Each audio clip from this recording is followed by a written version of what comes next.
Anniversaries come and go, but this one was worth celebrating. It was the first anniversary of the day I discovered that my marriage was over. I know what you're thinking. Who celebrates something like that? Well, I'm not so much celebrating the unpleasantness as I'm pausing to recognize that I have survived this situation and come out of it stronger. On this day, a year ago, I was sitting in my office thinking, I didn't sign up for this, did I? I remember the vows, for better or for worse, in sickness and in health, until death do us part. Death, I think, was beginning to seem like a way out. That was my exit strategy. You see, that day I found out that my beautiful and loving wife of 6 years, my best friend, the woman who had been everything to me, had turned out to be a cheating whore. I know what you're thinking. You're thinking the signs were there. She stayed out late, showered as soon as she got home, was always too tired for sex, and got annoyed at me for every little thing. No, none of that happened. I was just an ignorant fool. So how did I know? It was Wednesday, and it was getting close to lunchtime. I was on my way back to the office after an unscheduled visit to a client, and thought I'd get a fried fish sandwich from a little store I know well. They call it The Whale, and they make it fresh, fried with tartar sauce, lettuce leaves, and tomatoes in a roll. It's like fish in a bun. You know how it is when things are going well, everything is falling into place, the customers are happy, and you like to think about the good lunch that awaits you in just a few minutes? That's the way it was. I was fat, dumb, and happy. That's when it happened. I was stopped at a stoplight when I saw my lovely wife's car, coming the other way, turn right into the parking lot of the local Don't Tell Anyone motel. I thought, what the hell? I turned right into the parking lot with a gas station, pulled into a vacant space, and watched as she got out of her car and headed straight for one of the rooms. She knocked, the door opened, and she walked in like she'd done it 1,000 times. What the hell?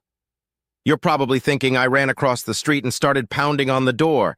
Then I broke down the door and beat my lover with my bare paws. No, now you think I slipped across the street and came in from the other side where I found the curtains slightly parted. I peeked between the curtains and saw everything I needed to know. No, that wasn't it either.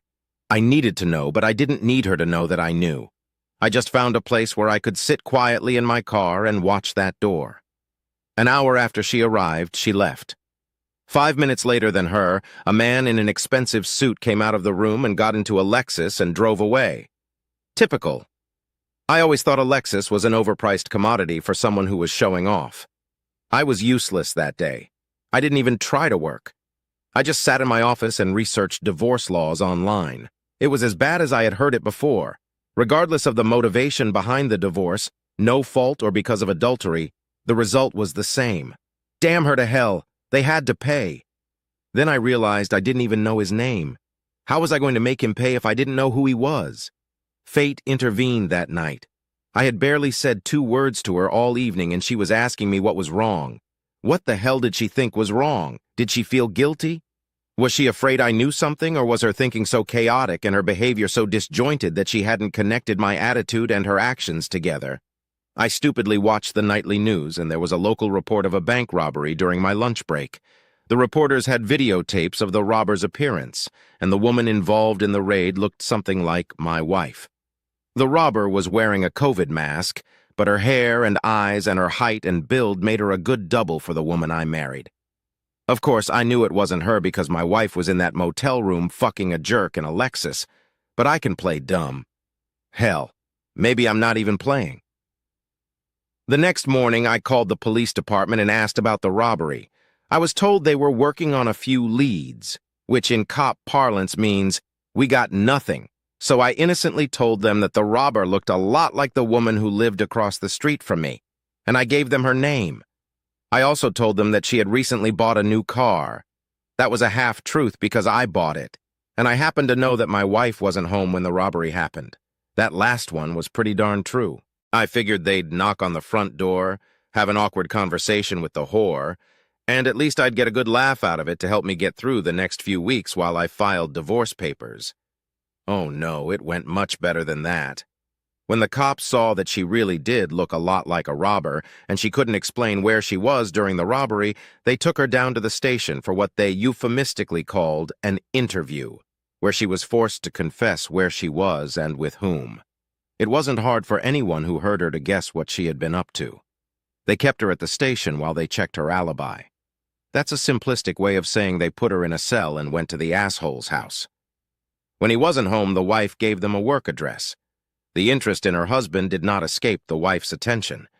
When he tried to deny having an affair with my wife, they went to a motel and got the videotapes. His appearance on the screen didn't make the police love him anymore, but it gave them both an alibi. It turns out that lying to police officers is indeed a crime, and so they went back to his house that night to charge him with a minor misdemeanor. I secretly suspect that they waited until he got home on purpose so they could arrest him in front of his wife. It didn't result in any big fine or jail time for the asshole, but it did result in his divorce. The story was too racy to be kept secret, and the cheating raider incident quickly became a running joke at the station, which the police soon told the couple. The couple told their friends, and their friends told their friends, and pretty soon my wife and the asshole became the laughingstock of the town. Even the judge who heard my divorce petition laughed when he realized who she was. In the end, the divorce was final. She had done everything that was expected of her and uttered all the usual cliches, but her confidence was shattered and would not be repaired in this life. Everywhere she went, she heard whispers and stifled laughter behind her back, and soon she was out of town. I have no idea where she is or if they are together, and I don't care now. I'm moving forward. Looking back, I sometimes wonder if it was worth the effort. I knew she was cheating on me, and I was happy to divorce her for it, but I wanted to make her look like a cheater who had to admit to cheating to avoid arrest for armed robbery. I imagined her having to admit, "Sure, I'm a liar and a cheat, but I'm not a robber." It was less satisfying than I had hoped, but I must admit that I would do it again if faced with the same situation. Eventually, 2 police officers paid me a visit. Anonymity was no longer an option, so they knew perfectly well that it was me who had called them to report my wife. Officially, they weren't surprised. Unofficially, I offered to buy each of them a beer, and we decided to consider it a small fine. I think one of them was divorced and the other was about to get divorced, and they admired my work. "Just don't do it again," was all they said to me. I wasn't sure if they meant the message about my wife being a burglar or if they were talking about marrying her, but either way, I agreed to both. And here I am a year later. I've gotten rid of the deception that haunted me, and I'm rebuilding my life. I had a few secondary friends who were actually friends of my wife, and they knew about her betrayal, so I had no trouble cutting them out of my life. I then redoubled my efforts towards the good friends who supported me. I didn't date anyone until the divorce was final. I spent that time dealing with my emotions. Then, about a month ago, I met a delightful woman my age. She, too, is divorced from a cheating husband. We have so much in common. She, too, is rebuilding her life, and she, too, has made it her life's work to find the best bourbon produced on earth. We consider this our sacred mission and take it very seriously. Maybe we succeed, maybe we don't. We are doing it very leisurely. Right now, I am enjoying every minute I can spend with her, and tonight she will help me celebrate my divorce.